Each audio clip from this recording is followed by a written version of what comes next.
Good morning. Final year mechanical के students का आज दिनांक 6/8/2020 को मैकेनिकल के ME 309 mechanical estimating and costing subject में सभी छात्रों का स्वागत है।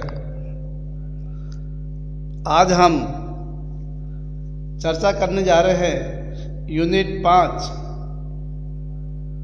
के लिए 5.5 व 5.6 टॉपिक में इंसेंटिव्स व जॉब इवैल्यूएशन के बारे में। सबसे पहले मैं GPC डूंगरपुर के छात्रों का YouTube चैनल माध्यम से क्लास में सभी छात्रों का स्वागत करता हूं। चलो आइए हम सबसे पहले लेबर कॉस्ट, जैसा कि हमने कल चर्चा की थी, थोड़ा सा हम इसको ब्रीफ करेंगे। लेबर कॉस्ट में आता है वेजेज।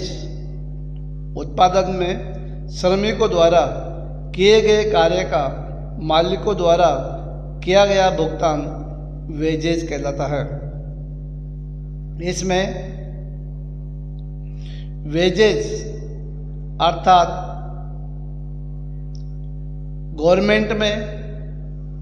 गवर्नमेंट व कर्मचारियों के बीच में दिया जाने वाला वेतन आता है।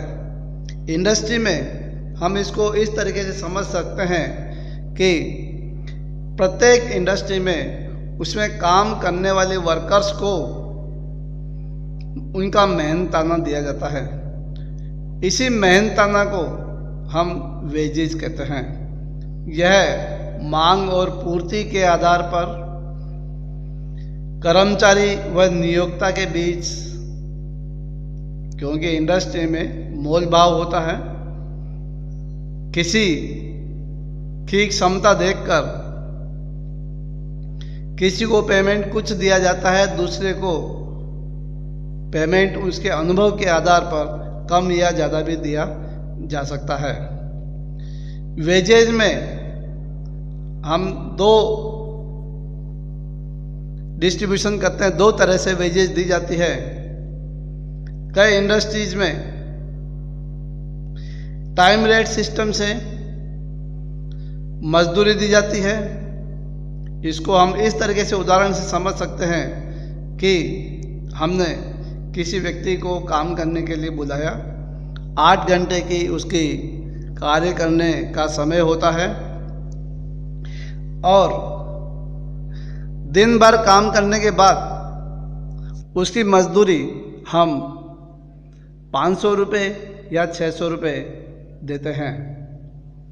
तो ये टाइम रेट सिस्टम पर है। इसी को हम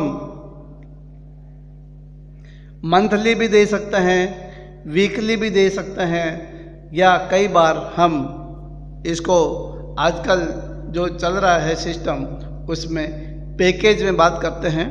पैकेज का अर्थ है कि पूरे 1 साल के लिए हम तुम्हारे को 2 लाख 5 लाख रुपए देंगे और इस पोस्ट पे रखकर तुम्हारे से काम करवाया जाएगा। तो यह था पीस रेट सिस्टम। इसमें भी हमने direct rate, high level rate और वेरिएबल रेट, जो कि हमने कल एक्सप्लेन किया था, इन भागों में बांटा है हमने। दूसरा है पीस रेट सिस्टम, क्योंकि ये देखा गया है कि टाइम रेट सिस्टम में मजदूर को व नियोक्ता को दोनों को ही भ्रम रहता है। मजदूर को अच्छा वर्कर है, काम भाग के करता है, अधिक काम करता है, लेकिन उसको वेतन या मजदूरी जो काम कम करता है या नहीं करता है उसके बराबर ही दी जाती है। इस ड्रॉबैक को कम करने के लिए ये पीस रेट सिस्टम बनाया गया है। पीस रेट सिस्टम में प्रत्येक मजदूर को इंडस्ट्रीज में एक इकाई पर कितना रेट दिया जाएगा, कितना उसको पैसा दिया जाएगा, ये पहले से तय किया जाता है। पीस रेट सिस्टम में मजदूर को व नियोक्ता को, क्योंकि दिन भर में 100 पीस बनाए हैं तो गुणा भाग करने में या अपने को मिलने वाली मजदूर के बारे में मजदूर भी, कार्मिक भी निश्चिंत रहता है कि मेरे इतने रुपए बन गए हैं, इसमें किसी तरह की कोई बेईमानी नहीं होगी। इसमें प्रोडक्शन रेट निश्चित तौर पर बढ़ जाता है, क्योंकि पीस रेट सिस्टम में कार्मिक या मजदूर, हर मजदूर ये चाहता है कि मुझे ज़्यादा से ज़्यादा पैसा मिले। अधिक पैसा कमाने के जोश में वह काम भी अधिक करता है, यानी पीस रेट सिस्टम में अधिक पीस बना देता है तो उसको अधिक पेमेंट किया जाएगा। लेकिन इसमें एक ड्रॉबैक भी है।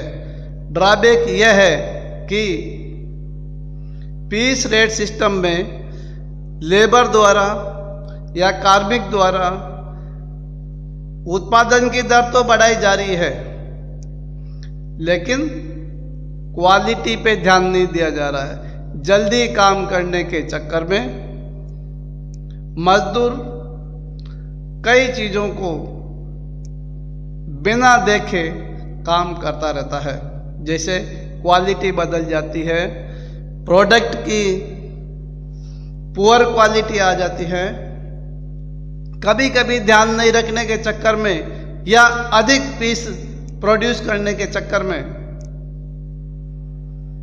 एक्सीडेंट भी हो जाते हैं। तो ये इसके ड्रॉबैक भी हैं। इसके अतिरिक्त ये डिफरेंशियल पीस रेट सिस्टम हमने बताया था, इसमें भी हमने 3 क्वालिटी में डिफरेंस किया था। Taylor differential piece rate system, merit differential piece rate system और Gantt task system. Taylor differential piece rate system में मजदूर की 2 दरें प्रचलित की गई थी। उसमें स्टैंडर्ड से कम काम करने वालों के लिए 80% मजदूरी दी जाना तय किया गया एवं स्टैंडर्ड से ऊपर काम करने वालों के लिए प्रोत्साहन के तौर पर 120% दिया गया। अब आते हैं हम इंसेंटिव्स के बारे में। इंसेंटिव्स का सीधा अर्थ है मजदूरों, कार्मिकों को उत्पादन बढ़ाने के लिए, जीवन स्तर सुधारने के लिए मजदूरी दर के अतिरिक्त बोनस दिया जाता है, जिसे इंसेंटिव्स कहते हैं। यह incentives individual monetary plan, group bonus scheme व नॉन मॉनेटरी प्लान के अनुसार दिया जाता है। इंडिविजुअल मॉनेटरी प्लान में कार्य दर के आधार पर व समय दर के आधार पर इंसेंटिव दिया जाता है। ग्रुप बोनस स्कीम में कलेक्टिव प्रोडक्ट बोनस स्कीम व कॉस्ट प्रीमियम स्कीम के अनुसार बोनस दिया जाता है। बोनस को हम समझते हैं इंडस्ट्रीज में व गवर्नमेंट में साल में जब लेबर काम करता रहता है तो इंडस्ट्रीज को जो बेनिफिट होता है उसका कुछ हिस्सा प्रोत्साहन के तौर पर मजदूरों में बांट दिया जाता है। इंसेंटिव का अर्थ प्रोत्साहन के लिए है।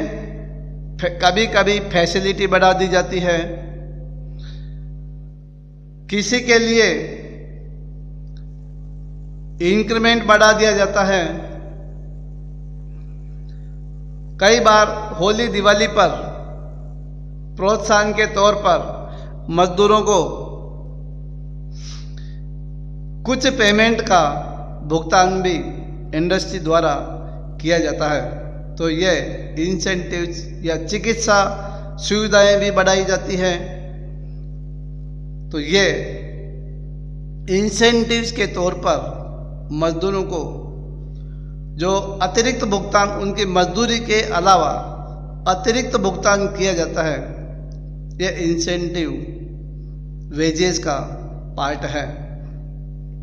इसके बाद आते हैं हम जॉब इवैल्यूएशन पे, यानी कि वर्कर ने जॉब बना दिया, उस जॉब का आकलन मूल्यांकन किया जाता है। तो कार्य मूल्यांकन का अर्थ कार्य के विशेष लाभ व मूल्य निर्धारण प्रक्रिया से है। इसमें कार्य की रेटिंग होती है। कार्य की रेटिंग के लिए जॉब इवैल्यूएशन में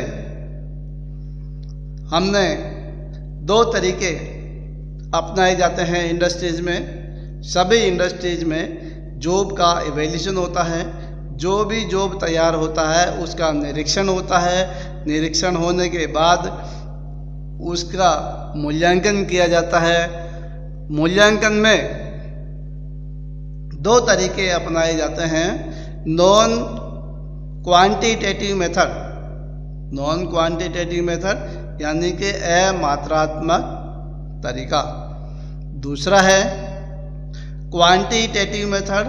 क्वांटिटेटिव मेथड में मात्रात्मक तरीका काम में लिया जाता है।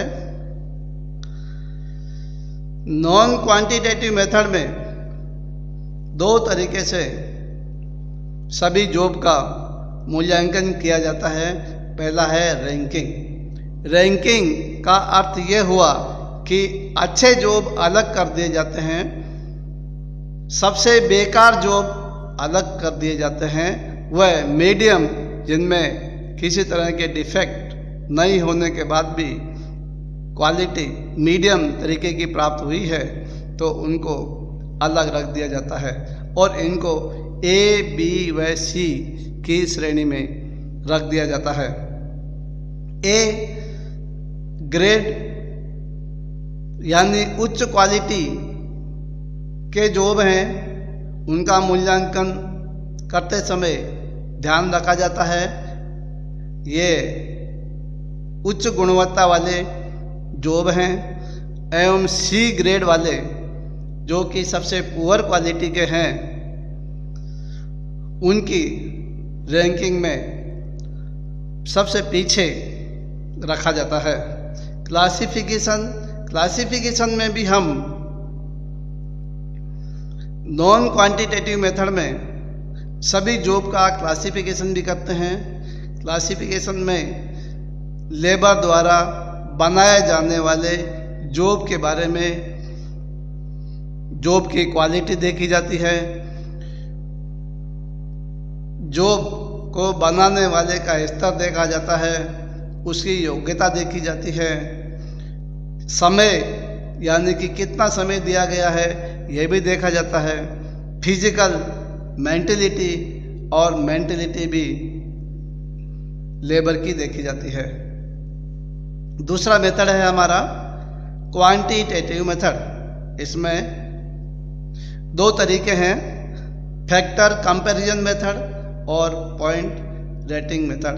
फैक्टर कंपैरिजन में फैक्टर्स का कंपैरिजन किया जाता है। 2 लेबर हैं, एक अच्छे स्टैंडर्ड का है, उसकी मेंटल एबिलिटी अच्छी है और दूसरे की मेंटल एबिलिटी कुछ कम है, तो दोनों में कंपैरिजन किया जाता है। जॉब में भी इसी तरीके से कंपैरिजन किया जाता है। और पॉइंट रेटिंग का अर्थ हुआ कि उसके पॉइंट्स माना लिए जाते हैं जॉब के, और जो उच्च क्वालिटी का है उसके अलग पॉइंट होते हैं, निम्न क्वालिटी का है उसके कम नंबर होते हैं और मीडियम वाले के अलग होते हैं। इस तरीके से हम जॉब की रेटिंग करके जॉब का इवैल्यूएशन करते हैं। Thank you.